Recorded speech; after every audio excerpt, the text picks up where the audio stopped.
Sid Roth ha pasado más de 35 años investigando el mundo extraño de lo sobrenatural. Acompañen a Sid en esta edición de Es Sobrenatural. Ahora, yo no sé si a ustedes los han rodeado leones hambrientos, pero, Mark, debo preguntarte, ¿cómo rayos tú estabas en la oscuridad en África, caminando hacia tu transporte? ¿Y cómo supiste que había leones ahí? Estaba oscuro. Estaba todo oscuro, como a las 10 de la noche. Había unos enormes arbustos alrededor del estacionamiento de nuestro safari jeep. Los demás comían en unas mesas de día de campo, sin más luz que unas antorchas encendidas. Yo quería ver las estrellas, y caminando hacia los arbustos, una voz dentro de mí dijo, «No vayas tras los arbustos». Pensé, ¡qué locura! Seguí caminando más, y la voz fue más fuerte. «No vayas tras de los arbustos». Así que paré y el conductor y líder del grupo dijo, «Es hora de volver al jeep». Así que regresé unos pasos, volví al jeep, encendimos las luces y había 6 leonas a unos 20 pies caminando detrás de los arbustos. Sirve escuchar a Dios. Sí, pero, sirve. ¿sabes qué? Unas personas oyen la voz de Dios y la desechan. Mark, noté que tú no enfatizas, como muchos cristianos, el rapto. ¿Por qué? Bueno, para mí, yo siento como cuando una casa se incendia. Muchos salen corriendo, pero hay bomberos que entran corriendo. Pienso que esta es la Copa Mundial de la historia humana. Y para mí, no debo salir hasta que mi misión se cumpla. Podría morir mañana, así que, ¿qué diferencia hay? Y no pienso obtener puntos por hacerlo bien o hacerlo mal. Por lo que prefiero estar mal y listo que bien y no preparado. Ahora dime sobre por qué estás tan apasionado sobre el anticristo, el fin de los tiempos, todo ese escenario. ¿Por qué? Bueno, ya sabes, los últimos 2000 años todos han querido descifrar quién es el anticristo. Y muchos han hecho afirmaciones absurdas y todas equivocadas. Así que, para mí, yo pienso que la cosa más importante que Dios me reveló fue cómo decodificar en realidad al anticristo y el fin de los tiempos para poder irlo perfilando. Debemos perfilar en vez de descifrar quién es el anticristo, ver su comportamiento, ver lo que...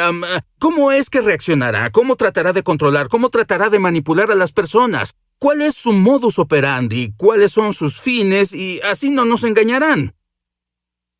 Pero estás muy apasionado por ello. ¿Por qué tanta pasión ahora? Bueno, para ser exacto, Dios me ha revelado algo que asombrará a muchos cristianos y muchas iglesias. Esto fue en los 70, fui salvado hace 45 años, y por los 70 comencé a descubrir que el rey Salomón es un tipo de anticristo, no Cristo. He meditado en eso por 40 años. Intenté escribir un libro y no me era posible hasta que por fin lo tengo listo. Los cristianos deben oír que será fácil ser engañados si buscan un rey Salomón que sea sabio para resolver los problemas de Medio Oriente. Me gusta una de las cosas que haces porque muy pocos cristianos entienden esto. 3 grandes religiones en el mundo, cristianismo, islamismo y judaísmo, todas creen en un Mesías y todas creen en un antimesías. Dime brevemente la visión básica, la visión del anticristo para esas 3 grandes... Claro, algo que es fascinante en el Islam es que tienen una figura del anticristo llamada el Dajjal. Ellos creen que su anticristo es el Mesías judío. Y en el judaísmo, en unas sectas del judaísmo, tienen un anticristo llamado Armilus, quien creen que es el Mesías cristiano. En la cristiandad, en su teología, muchos creen que su anticristo es el Mesías islámico. Así que el Mesías de unos es el antimesías del otro. Rabí, ¿cómo nos ayuda a conocer estas perspectivas del fin de los tiempos? Eso es importante, en especial si te das cuenta, para el judaísmo, ellos tendrán, como dijiste, un Mesías sacrificial, un rey Mesías conquistador. Tienen un anticristo, tienen 2 testigos como Moisés y un Elías, son como 5 personas. En el Islam tienen a su Mesías Mahdi, tienen un anticristo, tienen un Jesús, dos apariciones de Jesús, un Jesús falso y un Jesús real. Conocerás al Jesús falso porque ama al pueblo judío. Es lo que dicen. Tiene una bestia que surge de la tierra. El cristianismo tiene dos testigos. Bueno, tienen el Mesías que viene. Son como 15 personas en la escena. ¿Cómo sabremos quién es quién? Suena a Bissell Meshuggah para mí. Él sabe, es un tanto loco. La forma en que nos ayuda es que al conocer su visión del fin del tiempo no nos engañarán o confundirán.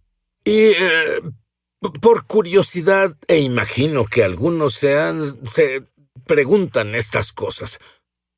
¿Por qué los judíos rechazan a Jesús como el Mesías? Es una gran pregunta. Pienso que la razón por la que muchos judíos rechazan a Yeshua, Jesús, como su Mesías, es por todas las escrituras que él no cumplió, las que en su visión el Mesías haría. Por ejemplo, ellos ven al Mesías reuniendo a todos los hijos de Israel, reconstruyendo el templo, ¿de acuerdo? Y restaurando todas las fortunas de Israel. Jerusalén al fin sería la capital del mundo. Las naciones ni siquiera quieren que sea la capital de Israel. Así que, ¿sabes qué? Estudié esto yo mismo, y lo que encontré fue que hay dos tipos de predicción, y uno que traerá una era de paz, un rey Mesías. Pero ¿cómo podrá tener paz el rey a menos de que se haga algo con los humanos para cambiar su corazón? Jeremías dijo: el corazón es engañoso por sobre todas las cosas. Ahora todos se preguntan quién es el anticristo.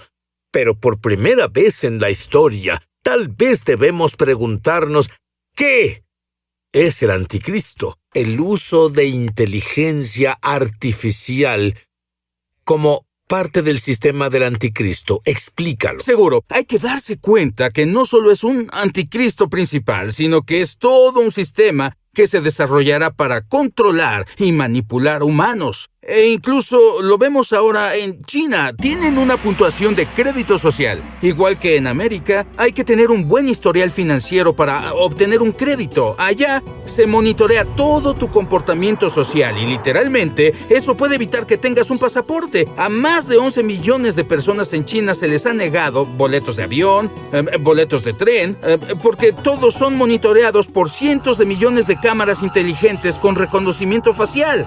Incluso hay un candidato en Nueva York postulado para presidente que quiere implementar eso aquí. También hay aquí algunas brechas donde muchas personas quieren ver si son judías, ¿cierto? Así Correcto. que se hacen pruebas de ADN. También descubrí recientemente que el gobierno trabaja con laboratorios y pruebas de ADN. Les dan acceso a todo, así que cuando quieran encontrar a un sospechoso, pueden ver quiénes son sus parientes. Tú has dicho: quiero concentrarme en comportamientos específicos más que en nombres específicos para el anticristo. Seguro. Explica eso. Seguro, pienso que el principal modus operandi del anticristo será lo que llamo anarquía legalizada. Lo que quiere decir que será un patrón histórico. Con Amán, en el libro de Esther, había dicho: bien, hagamos una ley para cometer genocidio y matar a los judíos y justificarlo. Y bueno, ¿qué tenemos hoy? Aborto legalizado, drogas legalizadas, legalizando... Bueno, sienten que si lo legalizan, harán lo correcto. Y ahí es donde entra el engaño. Un ejemplo de un tipo del anticristo es lo opuesto a lo que muchos cristianos elegirían. Rabí Mark dice que Salomón es un tipo de anticristo. ¿Cómo llegaste a esa conclusión? ¿Sabes que en Apocalipsis dice que el número es un número de hombre, cierto? Y dice, aquí hay sabiduría, y luego habla del 666. ¿Sabes que el único lugar en la Biblia donde la sabiduría se conecta al 666 es con el rey Salomón? Dice así: ¿cuánto oro llegó a él cada año? 666 talentos de oro. Nunca había pensado en eso. Y todo lo que Dios le mandó a hacer al rey Salomón no lo hizo. Dios le dijo al rey Sid 500 años antes de Salomón, ya habían pasado por Saúl y David. Él le dijo: el rey no debe tomar muchas esposas. ¿Qué hizo él? El rey no debe tomar esposas extrañas. Él no debe aumentar la plata y el oro. Él no debe aumentar caballos. ¿Sabías que Salomón era vendedor de armas? ¿Qué pasaría hoy si Netanyahu vendiera material nuclear a Irán? Es lo que Salomón hacía. El tanque moderno era el caballo y la carroza. Él iba a Egipto, dice, compraba el caballo y la carroza y luego vendía a los heteos. Se lo vendía al enemigo. Salomón, muchas personas no saben que fue la primera persona que hizo sacrificios infantiles. Él fue quien inició los sacrificios infantiles, pues construyó los ídolos de Moloch, ¿sí? Milcam, Enkibosh y todas sus esposas, con las que tenía hijos, que ofrecían a Moloch. Bueno, la mayoría pensamos que Salomón era un rey sabio, pero su final no fue tan sabio. No lo fue. Al pensar en la sabiduría, lo que recuerdan es que ofreció cortar al bebé en dos. Bueno, Cierto. Sabemos que Israel es hijo de Dios y en los últimos días el sabio Salomón intentará cortar la nación de Israel en dos, cortar al bebé de nuevo Eso en es dos. muy interesante. Brevemente, dime sobre por qué ves patrones repetidos en la Biblia en vez de, ya pasó tal cosa, así que podemos olvidar esa profecía, en especial en las fiestas. Sí, bueno, sucede que respecto a las fiestas, debemos entender que eran llamadas convocaciones. En hebreo la palabra es migra, que implica un ensayo general. Es decir, cada año hacían un ensayo de matar al Cordero de Pascua. Lo hacían solo en Pascua. Y al momento del sacrificio, por la tarde. Por eso Yeshua murió en Pascua. Durante el sacrificio de la tarde fue enterrado el día de pan sin levadura. Resucitó en la fiesta de las primicias. El Espíritu de Dios descendió en el Shabbat o Pentecostés. Pedro dice, bueno, es la tercera hora del día, estos no deben beber, es la hora del sacrificio matutino. Vemos el patrón en Eclesiastés 1:9. Dios dijo, no hay nada nuevo bajo el sol, lo que pasó es lo que pasará de nuevo. Así que hay que ver el patrón. Pues hay una visión llamada preterismo, ya recorre el cristianismo, el libro del Apocalipsis, ya todo se cumplió. Pero dame esa cita del Eclesiastés de nuevo y tú escucha esto. Sí, Eclesiastés 1:9 dice, lo que ya pasó es lo que pasará de nuevo. No hay nada nuevo bajo el sol. Adiós al preterismo. Mira, el Rabí Mark dice que el anticristo no será musulmán y que no será judío, pero tú piensas que es probable que será un cristiano descarriado. ¿Por qué? Sí, es porque creo lo que la palabra de Dios dice. Pues esa es una buena razón. La primera epístola de Juan, él dice, sabemos que estamos en los últimos días y han habido muchos anticristos. Y así que noten que hubieron muchos anticristos, todo un sistema. Y luego dice, así es como sabemos que estamos en los últimos días. Él dice, y estos anticristos salieron de entre nosotros, de entre los creyentes.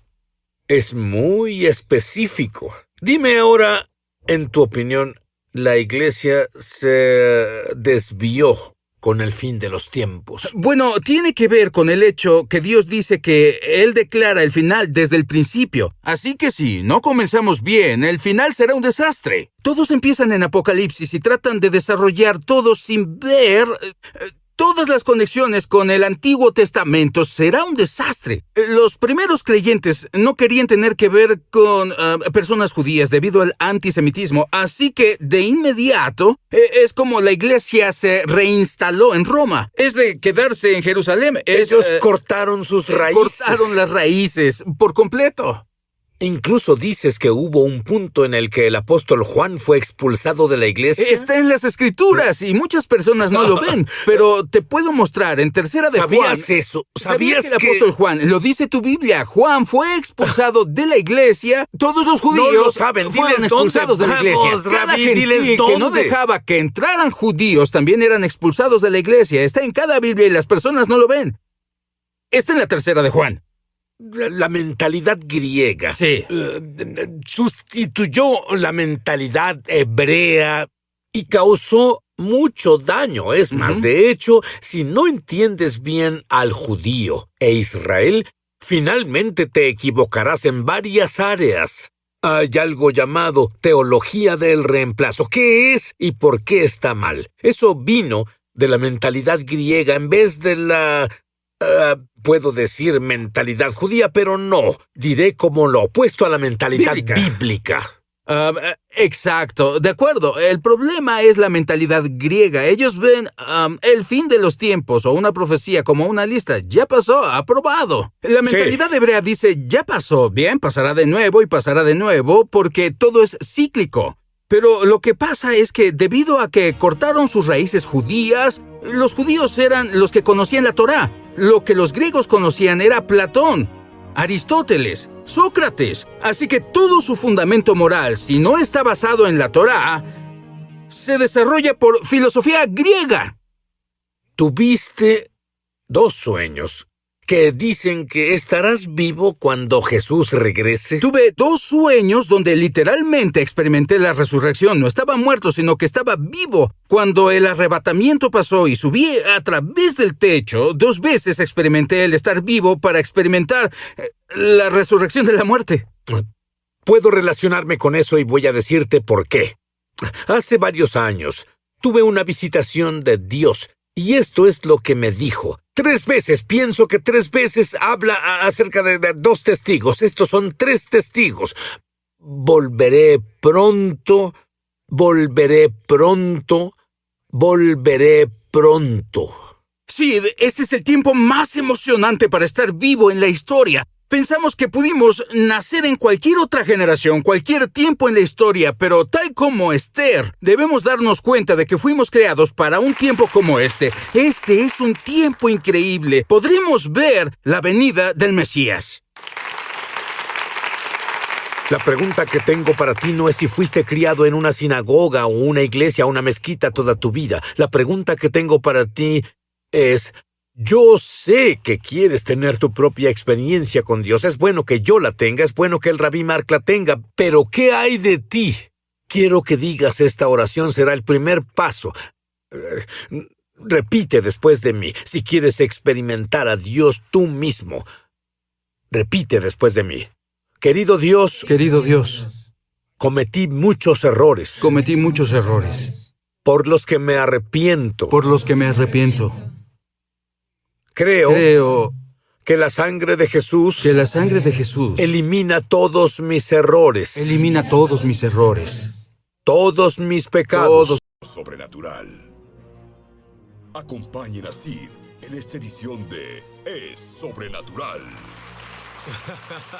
Pues estoy aquí con mi amigo Guillermo Maldonado. Y Guillermo, escuché reportes sobre ti. Cada vez que me entero de ti, estás en otra parte del mundo, pero hay una gloria presente en tus reuniones que hace cosas casi sin precedentes. Por ejemplo, elijamos uno de los países en que estuviste recientemente, Birmania. ¿Qué pasó ahí?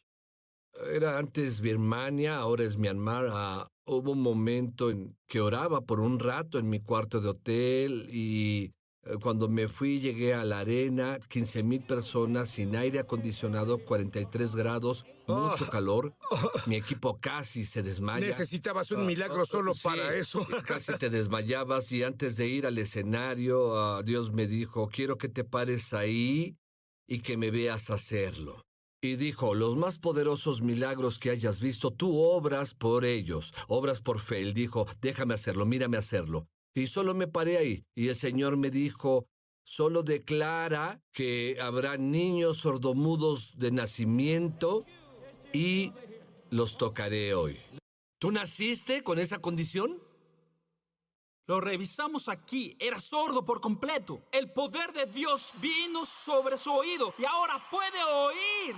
Y la presencia de Dios vino y era tanto amor porque el amor es la esencia de la presencia de Dios. Y cuando esa presencia se sintió en ese lugar, vimos tantas personas llorando y gimiendo y nadie los tocó. Así que les pedimos sus testimonios. 35 niños sordomudos sanaron en ese día. De nacimiento. Y la gloria vino, así fue. El lugar estaba lleno de poder. Tuvimos el 95% y de esas 15,000 personas eran budistas. No me habías dicho esa sí, parte. Cuando pregunté cuántos van a recibir a Jesús después de ver lo que vieron, el amor de Dios vino al lugar. Las personas fueron tocadas, gemían y lloraban y recibieron a Jesús el 95%. ¿Sabes qué? Es el poder. ¿Sabes qué? Para mí Sí. es invaluable, es asombroso. Lo que él acaba de describir está disponible para todos nosotros. Sí. Y no solo está disponible, Dios quiere que operes en Vamos, la sí, gloria. Sí. Es tuyo. Sí. Es tu herencia. Sí, Te pertenece. sí. Dime de otro país. Fui a México. Acabo de volver hace 3 semanas. Hablé con alguien que estuvo en tu reunión allá Sí. y ¡wow!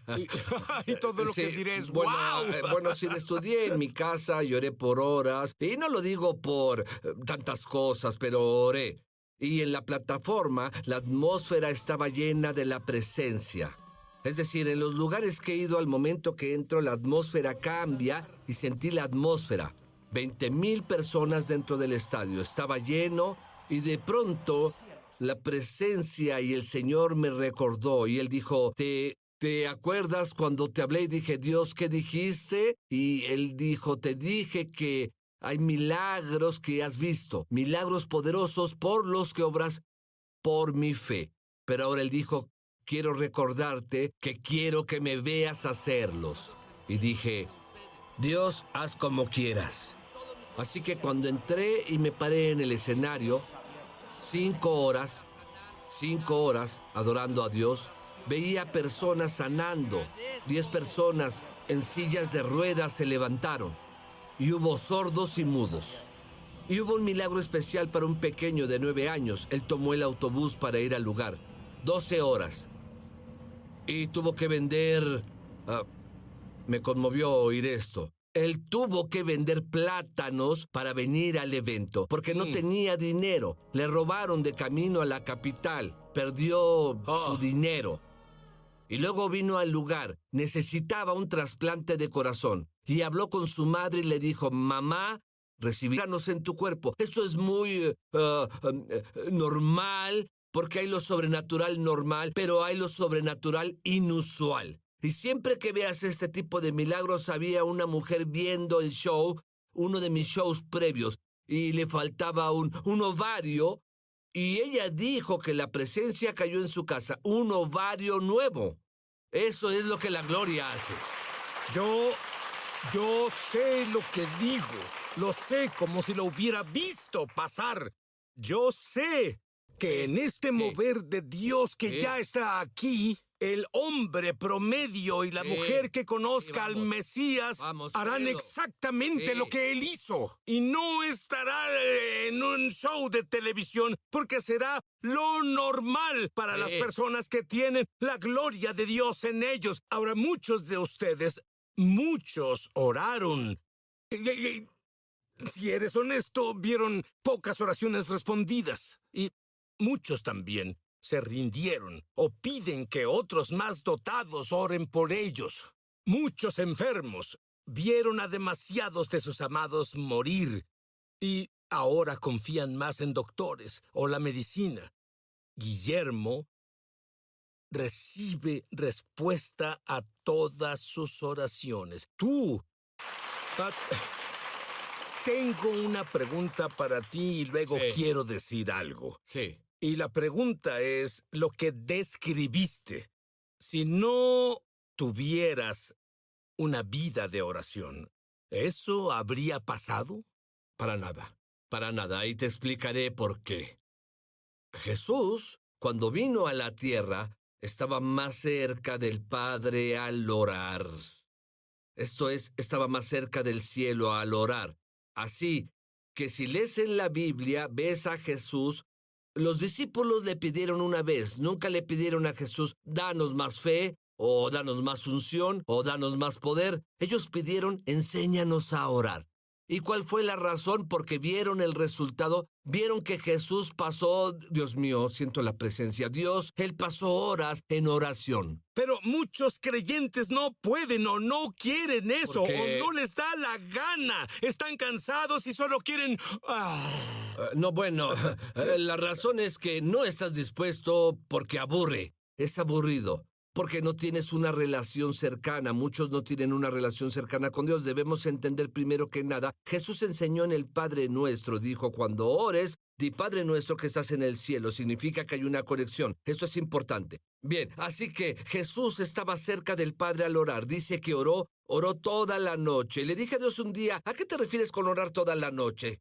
¿Se necesita orar toda la noche? Él me dijo, hijo, hay oraciones que puedo responder de inmediato. Hay unas oraciones que dependen de lo que creas, que deben acumularse y Dios verá una acumulación. Es decir, el Señor me dijo, si dices una oración en mi voluntad, ninguna de esas oraciones, no perderás ninguna oración. Es decir, oí tus oraciones y van a pasar. Y luego me dijo, esta es la temporada cuando responderé todas las oraciones, toda petición del pueblo. Entonces hay un punto crítico que tiene Hay una acumulación, una acumulación. Sí, hay acumulación, pero hay algo extra que es la temporada Cierto, del punto crítico. Cierto, es esta temporada y hay muchos sentados ahí que preguntan, bueno, yo oré y nada pasó, pero hay una clave para que tus oraciones sean respondidas rápidamente. Y ahora. Y ninguna oración fue desperdiciada. Sí, bien, rápido. Número 1. La Biblia dice, Primera de Juan, si pedimos conforme a su voluntad, Él nos escucha. Y si nos escucha, tendremos la petición que hicimos a Dios. Pero ahora, cada oración en mi vida propia ha sido conforme a la voluntad de Dios. Cada oración que hago es el patrón. El Señor me dijo, cuando te alinees con mi voluntad, aceleraré esas oraciones.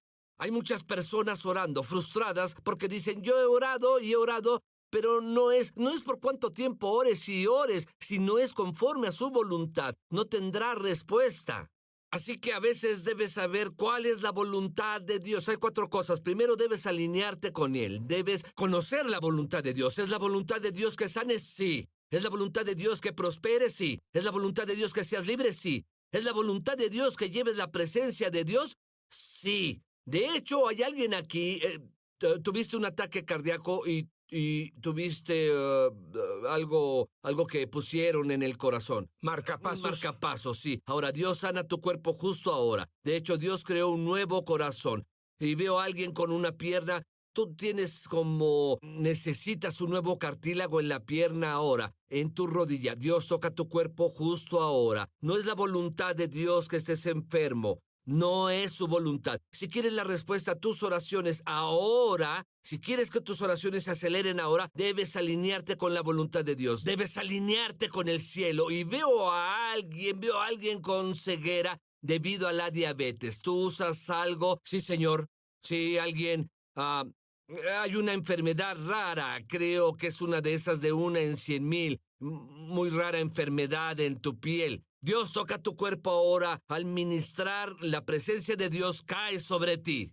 Yo quiero que tengas tanta hambre como para entrar al lugar secreto. Sí. Ese lugar secreto del que habla la Biblia. Y pocos cristianos están entrando ahí. Y te diré eso que hacía que Jesús, después de ministrar todo el día y estar cansado, pasar despierto toda la noche y aún tenía energía, era porque iba al lugar secreto. Sí. Quiero que Guillermo me diga cómo él entró al lugar secreto. Y cuando Guillermo, antes de volver, y dije, veo a gente promedio que ve el show ir a hospitales, en la sala de amputados y despejar todo el lugar. Eso es lo que veo.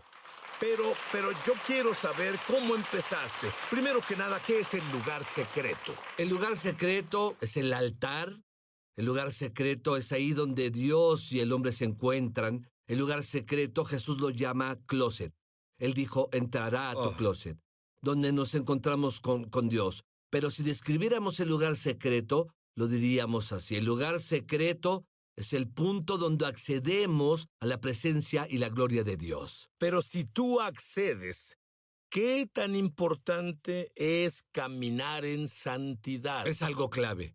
Tú decías sobre mí primero, todos los días, antes de ir con el Señor, la Biblia dice, Padre nuestro que estás en el cielo, santificado sea tu nombre. O bien hay que adorar a Dios. ¿Cómo empiezo? Empiezo afirmando la presencia de Dios.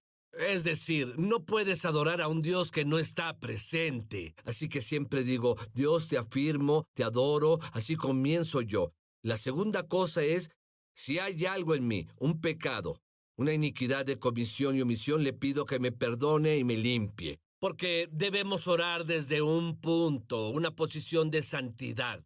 Es decir, antes de orar, de acceder a su presencia, hay que asegurarnos de estar limpios y estar perdonados. Hay muchos frustrados porque nunca entran en su presencia, no sienten la presencia. ¿Cómo se siente estar en su presencia? ¿Es visible su presencia? ¿Qué es? ¿Es para todos los creyentes? Sí, lo es. Pero debemos entender que antes de entrar en la presencia de Dios, no debe haber ninguna iniquidad. Porque la Biblia dice, tus iniquidades fueron obstáculo para que oiga tus oraciones. ¿Qué es una iniquidad? Una iniquidad es una perversión moral. Una iniquidad es algo que es una mezcla de lo carnal, lo demoníaco y el hombre. Esa es una iniquidad. Hay leyes en el reino. Debemos entrar en las leyes del reino. Lo que digo es que Dios requiere el protocolo del cielo, y es este. Debes afirmar a Dios en alabanza y adoración antes de comenzar a orar. Así es el protocolo. Es decir, no vas con una larga lista. Dios, pido esto, pido lo otro. Es lo negativo del creyente. Y se frustran porque nunca alinean sus oraciones con la voluntad de Dios. Número 2, Él dice, que estás en el cielo, santificado sea tu nombre. Y luego viene la parte del perdón. Es decir, ahí es donde debemos ir con Dios a limpiarnos con la sangre de Jesús. Lavados por la palabra, y luego pedimos la presencia. Ahora, desde ahí, en mi propia vida, el siguiente paso es, bien, Dios, estoy en tu presencia. Yo acceso con la oración. La oración es uno de los medios para acceder a la presencia de Dios. ¿Cómo sabes? ¿Por qué sentirás la presencia? La Biblia dice... Para quien nunca ha sentido la presencia de Dios, ¿cómo se siente? Bien, por ejemplo, lo describiré para ti. Por ejemplo, siento algo como la lluvia cayendo sobre mí. A veces el hombre, Job, lo describió como escalofríos en tu cuerpo. Porque sí, una de las características de la presencia es visible, es tangible. En otras palabras, la nube es tangible. Y cuando la presencia, todos saben cuando la presencia está ahí. Pero te diré algo. Solamente cuando no siento su presencia es porque hay algo mal en mí. Dios me corrige. Por eso no permite que sienta su presencia, porque quiere corregir esa área. Pero cuando estoy bien con Dios, cuando estoy en santidad con Dios, puedo acceder a su presencia. Pero esto es tan poderoso, ¿sí? Porque estando en la presencia de Dios, muchos dicen, sí, estás en la presencia y adoras y la sientes. ¿Y luego qué? No es el final. Porque cuando accedes a la presencia, debes verte a ti mismo en su presencia. Número 2, después de... Discúlpame, déjame aclarar. ¿A qué te refieres? Dime, ¿qué visualizar? visualizas? Bien, Dios está en su trono. Tú estás frente a Dios. Tienes una audiencia con Dios. Muy bien. Quienes nos ven, cada vez que oran, tienen una audiencia con Dios Todopoderoso. Luego, cuando entran en la presencia, tú dices, bien, siento la presencia, la siento los escalofríos y todo eso. Espera, no es el final. El Señor me dijo una vez, cada vez que accedas a mi presencia al orar, Él dijo, te vuelves un portador de mi presencia. ¿Qué significa la palabra presencia? La palabra significa atmósfera. Un significado de presencia es atmósfera, es decir, siento la presencia al decirlo, sales de esa presencia de Dios por la oración. ¿Quién no oraría si eso es lo que va a pasar? Sí, pero escucha esto. Sales cargando una atmósfera. ¿Qué atmósfera? La atmósfera de Dios. Estuve en un ascensor y cuando entré en el ascensor las personas maldijeron. Los demonios gritaban. Y luego dijeron, ¿qué cargas? Soy portador de la presencia. Pero no solo yo. En cualquier persona que entra a la presencia de Dios en oración, te volverás un portador de la presencia de Dios. Voy a estadios, Sid. Estadios llenos de personas. Y al momento de entrar, la atmósfera cambia. No por mí, porque soy... Sid Roth ha pasado más de 35 años investigando el mundo extraño de lo sobrenatural. Acompañen a Sid en esta edición de Es Sobrenatural. Ahora, yo no sé si a ustedes los han rodeado leones hambrientos, pero Mark, debo preguntarte, ¿cómo rayos tú estabas en la oscuridad en África, caminando hacia tu transporte? ¿Y cómo supiste que había leones ahí? Estaba oscuro. Estaba todo oscuro, como a las 10 de la noche.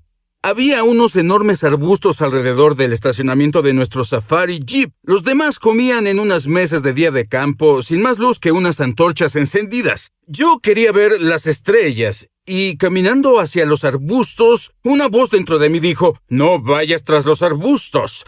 Pensé, ¡qué locura! Seguí caminando más, y la voz fue más fuerte. «No vayas tras de los arbustos». Así que paré y el conductor y líder del grupo dijo, «Es hora de volver al Jeep».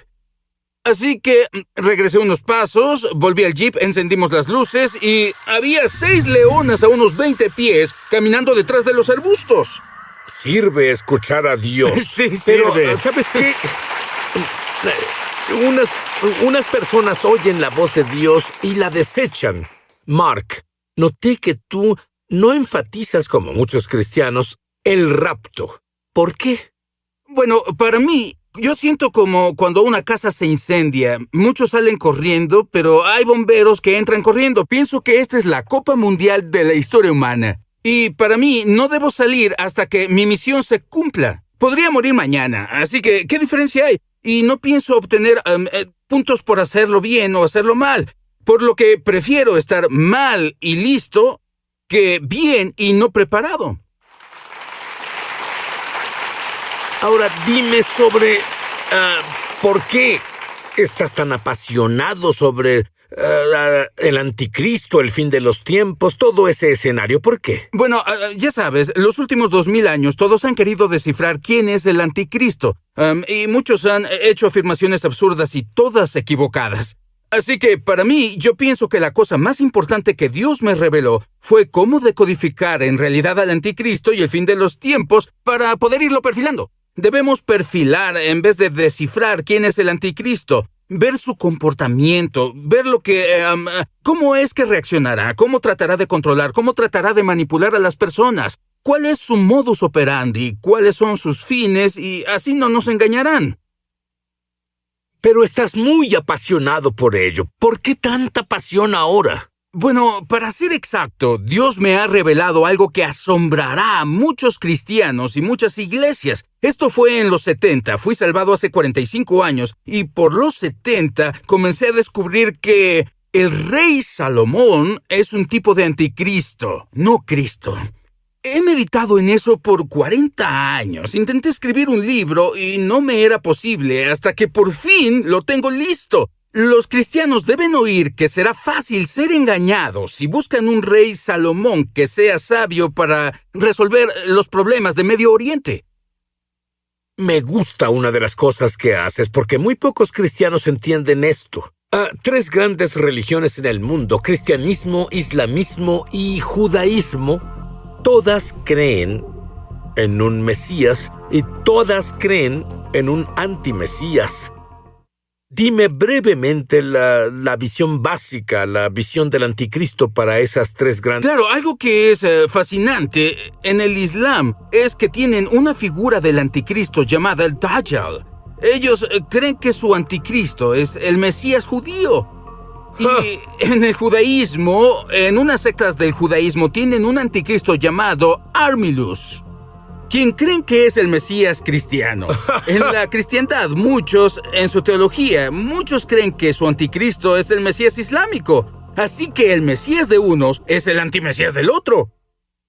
Rabí, ¿cómo nos ayuda a conocer estas perspectivas del fin de los tiempos? Eso es importante, en especial si te das cuenta, para el judaísmo, ellos tendrán, como dijiste, un Mesías sacrificial, un rey Mesías conquistador. Tienen un anticristo, tienen 2 testigos como Moisés y un Elías, son como 5 personas. En el Islam tienen a su Mesías Mahdi, tienen un anticristo, tienen un Jesús, 2 apariciones de Jesús, un Jesús falso y un Jesús real. Conocerás al Jesús falso porque ama al pueblo judío, es lo que dicen. Tiene una bestia que surge de la tierra. El cristianismo tiene 2 testigos. Bueno, tienen el Mesías que viene. Son como 15 personas en la escena. ¿Cómo sabremos quién es quién? Suena a Bissell Meshuggah para mí. Él sabe, es un tanto loco. La forma en que nos ayuda es que al conocer su visión del fin del tiempo no nos engañarán o confundirán. Y por curiosidad, e imagino que algunos se preguntan estas cosas. ¿Por qué los judíos rechazan a Jesús como el Mesías? Es una gran pregunta. Pienso que la razón por la que muchos judíos rechazan a Yeshua, Jesús, como su Mesías, es por todas las escrituras que él no cumplió, las que en su visión el Mesías haría. Por ejemplo, ellos ven al Mesías reuniendo a todos los hijos de Israel, reconstruyendo el templo, ¿de acuerdo? Y restaurando todas las fortunas de Israel. Jerusalén, al fin, sería la capital del mundo. Las naciones ni siquiera quieren que sea la capital de Israel. Así que, ¿sabes qué? Estudié esto yo mismo, y lo que encontré fue que hay dos tipos de predicción, y uno que traerá una era de paz, un rey Mesías. Pero ¿cómo podrá tener paz el rey a menos de que se haga algo con los humanos para cambiar su corazón? Jeremías dijo, el corazón es engañoso por sobre todas las cosas. Ahora todos se preguntan, ¿quién es el anticristo? Pero por primera vez en la historia, tal vez debemos preguntarnos, ¿qué es el anticristo? El uso de inteligencia artificial como parte del sistema del anticristo. Explícalo. Seguro, hay que darse cuenta que no solo es un anticristo principal, sino que es todo un sistema que se desarrollará para controlar y manipular humanos. E incluso lo vemos ahora en China. Tienen una puntuación de crédito social. Igual que en América, hay que tener un buen historial financiero para obtener un crédito. Allá se monitorea todo tu comportamiento social y literalmente eso puede evitar que tengas un pasaporte. A más de 11 millones de personas en China se les ha negado boletos de avión, boletos de tren, porque todos son monitoreados por cientos de millones de cámaras inteligentes con reconocimiento facial. Incluso hay un candidato en Nueva York postulado para presidente que quiere implementar eso aquí. También hay aquí algunas brechas donde muchas personas quieren ver si son judías, ¿cierto? Así Correcto. que se hacen pruebas de ADN. También descubrí recientemente que el gobierno trabaja con laboratorios y pruebas de ADN. Les dan acceso a todo, así que cuando quieren encontrar a un sospechoso, pueden ver quiénes son sus parientes. Tú has dicho, quiero concentrarme en comportamientos específicos más que en nombres específicos para el anticristo. Seguro. Explica eso. Seguro, pienso que el principal modus operandi del anticristo será lo que llamo anarquía legalizada. Lo que quiere decir que será un patrón histórico. Con Amán, en el libro de Esther, había dicho, bien, hagamos una ley para cometer genocidio y matar a los judíos y justificarlo. Y bueno, ¿qué tenemos hoy? Aborto legalizado, drogas legalizadas, legalizando... Bueno, sienten que si lo legalizan, harán lo correcto. Y ahí es donde entra el engaño. Un ejemplo de un tipo del anticristo es lo opuesto a lo que muchos cristianos elegirían. Rabí Mark dice que Salomón es un tipo de anticristo. ¿Cómo llegaste a esa conclusión? ¿Sabes que en Apocalipsis dice que el número es un número de hombre, cierto? Y dice, aquí hay sabiduría, y luego habla del 666. ¿Sabes que el único lugar en la Biblia donde la sabiduría se conecta al 666 es con el rey Salomón? Dice así, ¿cuánto oro llegó a él cada año? 666 talentos de oro. Nunca había pensado en eso. Y todo lo que Dios le mandó a hacer al rey Salomón no lo hizo. Dios le dijo al rey Sid 500 años antes de Salomón, ya habían pasado por Saúl y David. Él le dijo, el rey no debe tomar muchas esposas. ¿Qué hizo él? El rey no debe tomar esposas extrañas. Él no debe aumentar la plata y el oro. Él no debe aumentar caballos. ¿Sabías que Salomón era vendedor de armas? ¿Qué pasaría hoy si Netanyahu vendiera material nuclear a Irán? Es lo que Salomón hacía. El tanque moderno era el caballo y la carroza. Él iba a Egipto, dice, compraba el caballo y la carroza y luego vendía a los heteos. Se lo vendía al enemigo. Salomón, muchas personas no saben que fue la primera persona que hizo sacrificios infantiles. Él fue quien inició los sacrificios infantiles, pues construyó los ídolos de Moloch, ¿sí? Milcam, Enkibosh y todas sus esposas, con las que tenía hijos, que ofrecían a Moloch. Bueno, la mayoría pensamos que Salomón era un rey sabio, pero su final no fue tan sabio. No lo fue. Al pensar en la sabiduría, lo que recuerdan es que ofreció cortar al bebé en dos. Bueno, Cierto. Sabemos que Israel es hijo de Dios y en los últimos días el sabio Salomón intentará cortar la nación de Israel en dos, cortar al bebé de nuevo Eso en es dos. muy interesante. Brevemente, dime sobre por qué ves patrones repetidos en la Biblia en vez de, ya pasó tal cosa, así que podemos olvidar esa profecía, en especial en las fiestas. Sí, bueno, sucede que respecto a las fiestas, debemos entender que eran llamadas convocaciones. En hebreo la palabra es migra, que implica un ensayo general. Es decir, cada año hacían un ensayo de matar al Cordero de Pascua. Lo hacían solo en Pascua. Y al momento del sacrificio, por la tarde. Por eso Yeshua murió en Pascua. Durante el sacrificio de la tarde fue enterrado el día de pan sin levadura. Resucitó en la fiesta de las primicias. El Espíritu de Dios descendió en el Shabbat o Pentecostés. Pedro dice, bueno, es la tercera hora del día. Estos no deben beber. Es la hora del sacrificio matutino. Vemos el patrón en Eclesiastés 1:9. Dios dijo, no hay nada nuevo bajo el sol. Lo que pasó es lo que pasará de nuevo. Así que hay que ver el patrón. Pues hay una visión llamada preterismo, ya recorre el cristianismo, el libro del Apocalipsis, ya todo se cumplió. Pero dame esa cita del Eclesiastés de nuevo y tú escucha esto. Sí, Eclesiastés 1:9 dice, lo que ya pasó es lo que pasará de nuevo. No hay nada nuevo bajo el sol. Adiós al preterismo. Mira, el rabí Mark dice que el anticristo no será musulmán y que no será judío, pero tú piensas que es probable que será un cristiano descarriado. ¿Por qué? Sí, es porque creo lo que la palabra de Dios dice. Pues esa es una buena razón.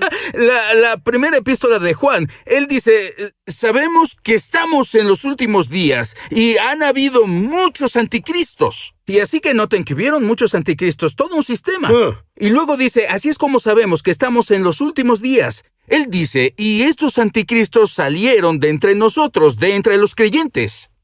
Es muy específico. Dime ahora, en tu opinión, ¿la iglesia se desvió con el fin de los tiempos? Bueno, tiene que ver con el hecho que Dios dice que Él declara el final desde el principio. Así que si no comenzamos bien, el final será un desastre. Todos empiezan en Apocalipsis y tratan de desarrollar todo sin ver todas las conexiones con el Antiguo Testamento. Será un desastre. Los primeros creyentes no querían tener que ver con personas judías debido al antisemitismo, así que de inmediato es como la iglesia se reinstaló en Roma. Es de quedarse en Jerusalén. Ellos cortaron sus raíces. Cortaron las raíces por completo. Incluso dices que hubo un punto en el que el apóstol Juan fue expulsado de la iglesia. Está en las Escrituras y muchas personas no lo ven, pero te puedo mostrar en Tercera de Juan. ¿Sabías eso? ¿Sabías que el apóstol Juan, lo dice tu Biblia, Juan fue expulsado de la iglesia? Todos los judíos no lo saben. fueron Diles expulsados dónde. de la iglesia. Vamos, Cada Rabí, gentil diles que no dónde. dejaba que entraran judíos también eran expulsados de la iglesia. Está en cada Biblia y las personas no lo ven. Está en la Tercera de Juan. La mentalidad griega Sí. Sustituyó la mentalidad hebrea y causó mucho daño. Es más, de hecho, si no entiendes bien al judío e Israel, finalmente te equivocarás en varias áreas. Hay algo llamado teología del reemplazo. ¿Qué es y por qué está mal? Eso vino de la mentalidad griega en vez de la... puedo decir mentalidad judía, pero no. Diré como lo opuesto a la mentalidad bíblica. Exacto, de acuerdo. El problema es la mentalidad griega. Ellos ven el fin de los tiempos o una profecía como una lista. Ya pasó, aprobado. La mentalidad hebrea dice, ya pasó, bien, pasará de nuevo y pasará de nuevo porque todo es cíclico. Pero lo que pasa es que debido a que cortaron sus raíces judías, Los judíos eran los que conocían la Torá. Lo que los griegos conocían era Platón, Aristóteles, Sócrates. Así que todo su fundamento moral, si no está basado en la Torá, se desarrolla por filosofía griega. Tuviste 2 sueños que dicen que estarás vivo cuando Jesús regrese. Tuve 2 sueños donde literalmente experimenté la resurrección. No estaba muerto, sino que estaba vivo. Cuando el arrebatamiento pasó y subí a través del techo, 2 veces experimenté el estar vivo para experimentar la resurrección de la muerte. Puedo relacionarme con eso y voy a decirte por qué. Hace varios años tuve una visitación de Dios. Y esto es lo que me dijo. 3 veces, pienso que 3 veces habla acerca de 2 testigos. Estos son 3 testigos. Volveré pronto, volveré pronto, volveré pronto. Sí, este es el tiempo más emocionante para estar vivo en la historia. Pensamos que pudimos nacer en cualquier otra generación, cualquier tiempo en la historia, pero tal como Esther, debemos darnos cuenta de que fuimos creados para un tiempo como este. Este es un tiempo increíble. Podremos ver la venida del Mesías. La pregunta que tengo para ti no es si fuiste criado en una sinagoga o una iglesia o una mezquita toda tu vida. La pregunta que tengo para ti es: yo sé que quieres tener tu propia experiencia con Dios. Es bueno que yo la tenga, es bueno que el Rabí Mark la tenga, pero ¿qué hay de ti? Quiero que digas esta oración, será el primer paso. Repite después de mí, si quieres experimentar a Dios tú mismo. Repite después de mí. Querido Dios, cometí muchos errores. Cometí muchos errores. Por los que me arrepiento. Creo que la sangre de Jesús elimina todos mis errores. Elimina todos mis errores. Todos mis pecados.